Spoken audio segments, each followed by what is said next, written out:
అభివృద్ధి చాటున రామగుండం ఎమ్మెల్యే భారీ అవినీతికి పాల్పడుతున్నారని బీఆర్ఎస్ నాయకులు వేళ్ల హరీష్ రెడ్డి ఆరోపించారు. ఉమ్మడి కరీంనగర్ జిల్లా వ్యాప్తంగా అత్యంత అవినీతిపరుడైన ఎమ్మెల్యే మక్కాన్ సింగ్ రాజ్ ఠాకూరేనని విమర్శించారు. శుక్రవారం ఉదయం గోదావరికని ప్రెస్ క్లబ్లో ఏర్పాటు చేసిన మీడియా సమావేశంలో హరీష్ రెడ్డి మాట్లాడుతూ ఎమ్మెల్యే రాజ్ ఠాకూర్ వైఖరిని ఎండగట్టారు. కుందనపల్లి బూడిద దందాతో అక్రమంగా రోజుకు 35 నుండి 40 లక్షల రూపాయలను దండుకుంటున్నట్లు ఆరోపించారు.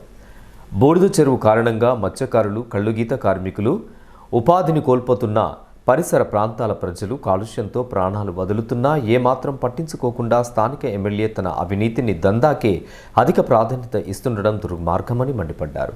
సింగరేణి కార్మికులు చెమటోడ్చి సంపాదించిన 10 కోట్ల రూపాయల నిధులను విదేశీయుడైన ఫుట్బాల్ ప్లేయర్ మెస్సీ కార్యక్రమం కోసం ఎమ్మెల్యే ఇప్పించారని, దీనివల్ల కార్మికులకు కలిగిన ప్రయోజనం ఏమిటని ప్రశ్నించారు.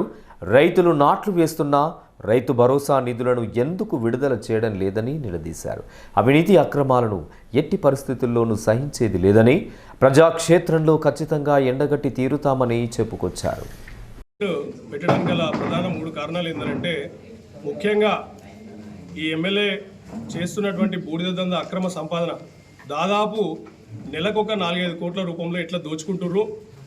మరి అక్కడ ఆ చెరువులో బూడిద డంప్ చేయడం వల్ల స్థానికంగా 4-5 గ్రామాల్లో ఉన్నటువంటి మత్స్యకారులు, బెస్త కులస్తులు, గంగపుతులందరూ కూడా జీవనోపాధి పోవడము, తర్వాత ఎలకలపల్లి గ్రామంలో ఉన్నటువంటి గౌడ సోదరులందరికీ కూడా అక్కడ ఈదులు ఉంటాయి, ఈత చెట్లు ఉంటాయి. ఆ ఈత చెట్లన్నీ కూడా బూడిదమయమైపోయి వాళ్ళకు కూడా జీవనోపాధి కోల్పోవడము, వీళ్ళ అక్రమ సంపదన ఆగకపోవడము, ఇవన్నీ కూడా ప్రశ్నించాల్సిన విషయం అని చెప్పేసి ఈరోజు ప్రెస్ మీట్ పెట్టిన నేను.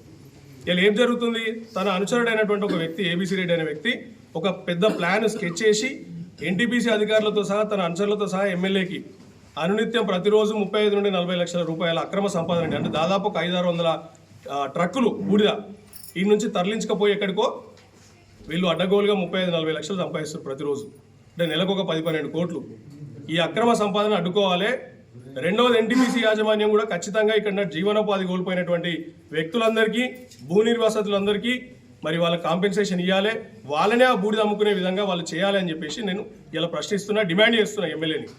రెండో విషయం, నగరం మొత్తం ఇలా కాలుష్యమైంది. సింగరేణి సంస్థ ఇలా ఓసిఫై దవ్వడం వల్ల దగ్గరలో మనకి ఏమైంది, మొత్తం దుమ్ముమయము, డస్ట్మయం అయిపోయింది ఈ నగరం అంతా. అటువంటి సింగరేణి సంస్థ నుంచి ఇలా 10 కోట్ల రూపాయలు తీసుకుపోయి ఎవడో ఫుట్బాల్ ప్లేయర్ వస్తే వాడిని ఖర్చు పెట్టిరు. ఆడ బాగుపడ్డది ఎవరంటే సీఎం మనవడు, సీఎం కొడుకు, సీఎం తమ్ముని కొడుకు, మక్కాన్ సింగ్ కొడుకు, మక్కాన్ సింగ్ వియంకురాలు పార్వతిరెడ్డి.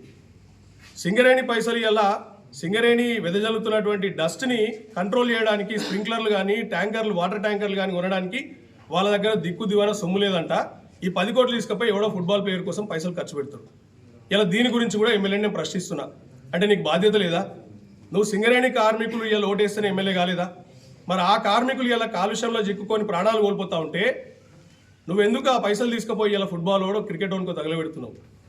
ఇప్పటికైనా కళ్ళు తెరవాలి ఇక్కడ ప్రజలందరూ కూడా. ఆయన ఈ విషయం పట్ల ప్రశ్నించాలి. మూడో విషయం, రైతులు ఇలా మా పాలకుర్తి అంతర్గం ప్రజలు రైతులని ఇలా దారిన వస్తూ ఉంటే ప్రతి ఒక్క రైతు ఇలా నాట్లకు సిద్ధమైన నాట్లు వేసుకుంటున్నారు, వరి నాట్లు. ఇయాల్టికి కూడా రైతు బంధు దిక్కు దివాన లేదు, రైతు భరోసా వీళ్ళు చెప్పినటువంటిది. కేసీఆర్ గారు ఆనాడు 15 రోజుల ముందే రైతు భరోసా వేస్తే నాట్లకు ముందు, ఇలా ఈయన కనీసము నాట్లేసే సమయాన్ని కూడా రైతు భరోసా వేయలేదు. మరి ఈయన ఎమ్మెల్యే పోయి బెల్లం చుట్టూ ఈగలు చుట్టినట్టు ఆ సీఎం చుట్టూ రోజు తిరుగుతున్నాడు కదా, రైతు భరోసా ఎందుకు విడుదల చేపిస్తున్నాడు? మరి ఆ విషయం గురించి ఎమ్మెల్యేని ప్రశ్నిస్తున్నా. ఈ 3 విషయాలు కూడా ఖచ్చితంగా ఎమ్మెల్యే జవాబు చెప్పాల్సిందే. లేదు కాదు కూడదని తన అనుచరులతో నన్ను తిట్టిస్తే నాకు పోయేదేం లేదు. నేను ఈయనే ఉండేటోని, నేను ఏడికి వారిపోను. నేను ఇంకా 30 సంవత్సరాలు ఈయనే ఉంటా, ఇదే లోకల్ రామగుండం టౌన్లో ఉంటా, ఈయనే ఉండి మిమ్మల్ని ప్రశ్నిస్తూనే ఉంటా మీరు దిగిపోయేదాకా.